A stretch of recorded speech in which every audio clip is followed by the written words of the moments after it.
we're not where we want to be as an offense. So I looked at the whole thing and decided that for this week, to look for that spark again, to try to get the team over the hump, to try to get everybody playing better. And obviously the quarterback position is included there. So that's really the decision that I came to, moving forward this week.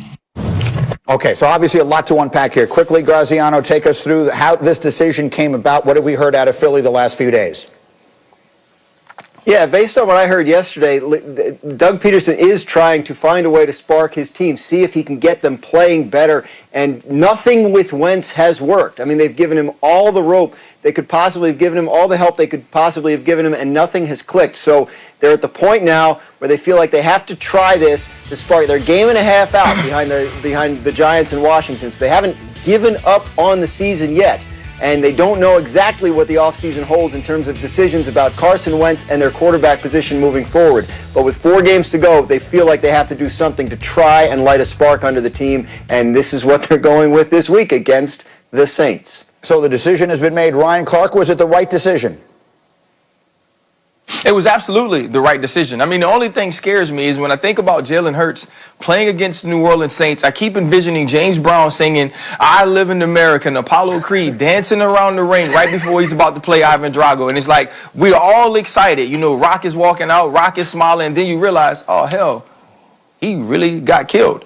And that's what makes me nervous about this start. But other than that, this is the right decision to make. When you look at where the Philadelphia Eagles were as an offense, as a team, they were descending. They were declining. Carson Wentz was playing worse and worse every week. And you could see it taking a toll on this team. And so now you insert Jalen Hurts against the Green Bay Packers. You get the offense going. He's moving inside and out of the pocket. There's some accurate throws downfield. The special teams makes a play. The defense makes a play. And you actually have an opportunity before Jalen Hurts is hitting the pocket late in that game to tie the score. And so I think that's what you're looking for if you're Doug Peterson and if you're the Philadelphia Eagles. So this was the call that he had to make. He made the right call in the Green Bay game, and he said something very smart. This week, I chose to go with Jalen Hurts, and I think this is week by week now, but it's the right decision for this week. Can I just confirm the Rocky IV reference? You're saying that it was the right decision for Apollo to fight Drago even though he got killed in the ring? Absolutely not. I'm just saying that's how I feel about him walking into the stadium to play against the New Orleans Saints. We're all excited. Sure. That's the things up with all these details. We're coming down the thing.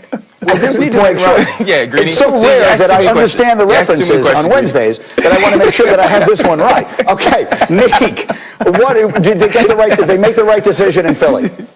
I think they absolutely made the right decision because, like Dan said early on, they've tried everything else. Right now, I don't think the decision they made is we're going to Jalen Hurts as much as the decision was we're going to give Carson Wentz a week to rest, a week to physically, mentally, emotionally take a break, and maybe he will come back refreshed and be better because I don't think the answer long-term here is going to be Jalen Hurts. But I do want to commend Doug Peterson on something because the last 3 weeks, I think it is, we had clips from Doug Peterson doing these ridiculous Pootie-Tang press conferences where he says a bunch of noises but doesn't make any sense. And so I'm so proud that he came out here and just kept it real. He looked at us, we looked at him, we all saw Carson Wentz, and he said, "Sarate, we got to move on, give it to Jalen Hurts." It made sense, finally.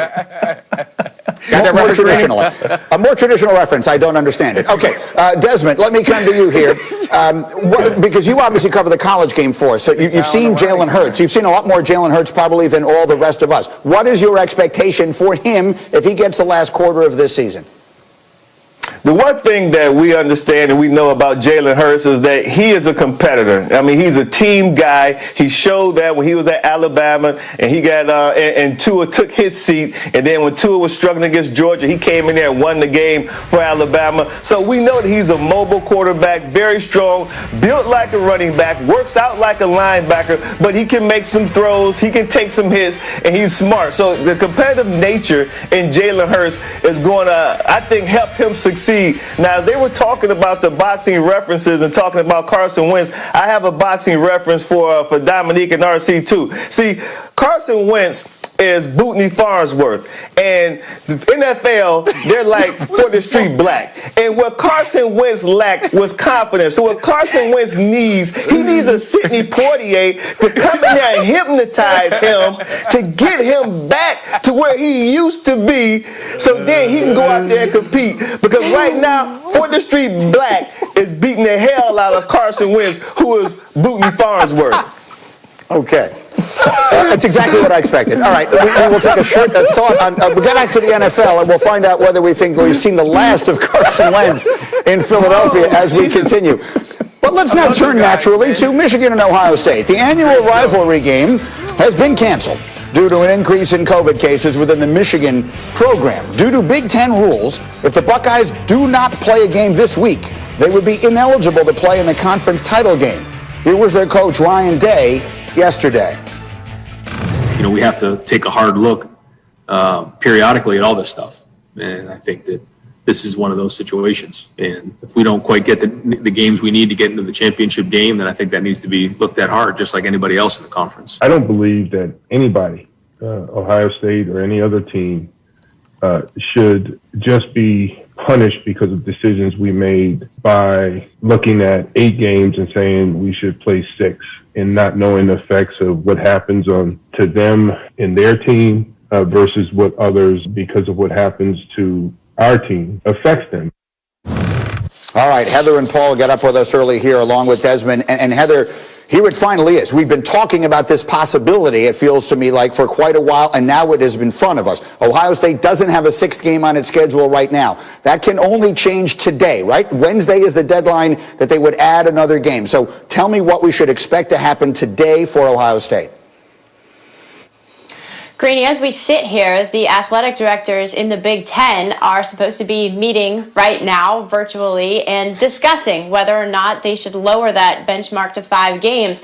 I think that the chances of that increased yesterday because it seems a lot more difficult for Ohio State to find an opponent in the Big Ten to replace Michigan. And I say that because within hours of Michigan canceling, Purdue announced that it was canceling its practice on Tuesday. And just when it looked like Indiana might be freed up to play the Buckeyes, Indiana canceled its practice on Tuesday. So the Big Ten can certainly get creative in its scheduling. Maybe they say, hey, why doesn't Maryland play Ohio State? And they can make up that game that was canceled. But then what do you do with Rutgers? So I think it's on the ADs right now to talk it out, see what the best option is, and they could certainly decide to change that rule. Paul, what should they do?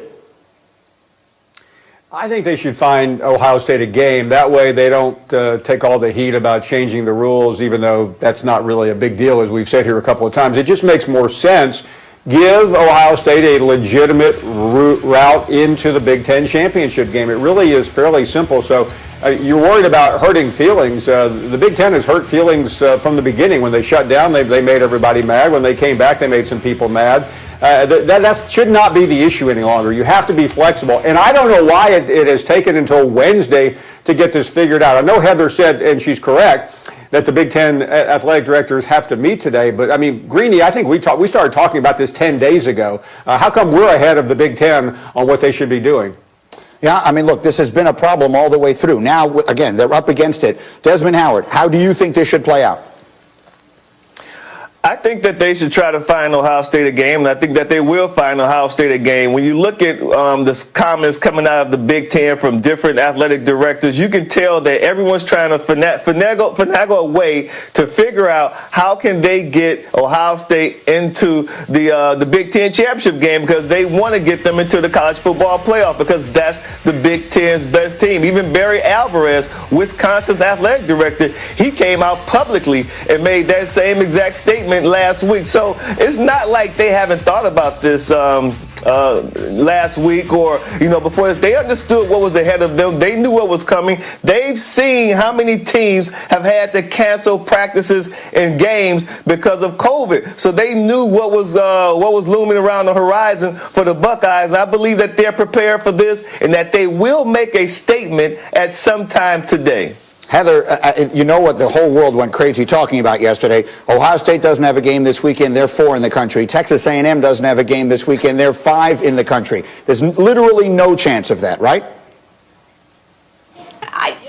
Okay, so as we sit here in a pandemic and it seems as if anything is possible, I'm not going to completely eliminate it, but it's a rule in the Big Ten that you cannot play non-conference games to fill out these schedules. I would be shocked if they did that and changed that at this point.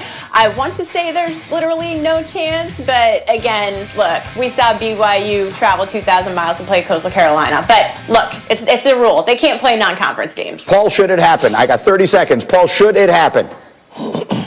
I would love to see it happen. There's not that many great college football games this weekend, Greeny. I mean, other than the Army-Navy game, all the contenders are pretty much gone. So it would be fantastic. But Heather is 100% correct. The odds of it are infinitesimal, maybe below that. Yeah, again, it's the game everyone would love to see. It would be the play-in game. You know, it would be like the first game of the playoff. We could settle it now. It's not going to happen, but it sure is fun to think about. Guys, we'll come back and do a little more on this a little later in the program. But I'll take a break. Coming up, the Steelers have lost their chance at an undefeated season, but have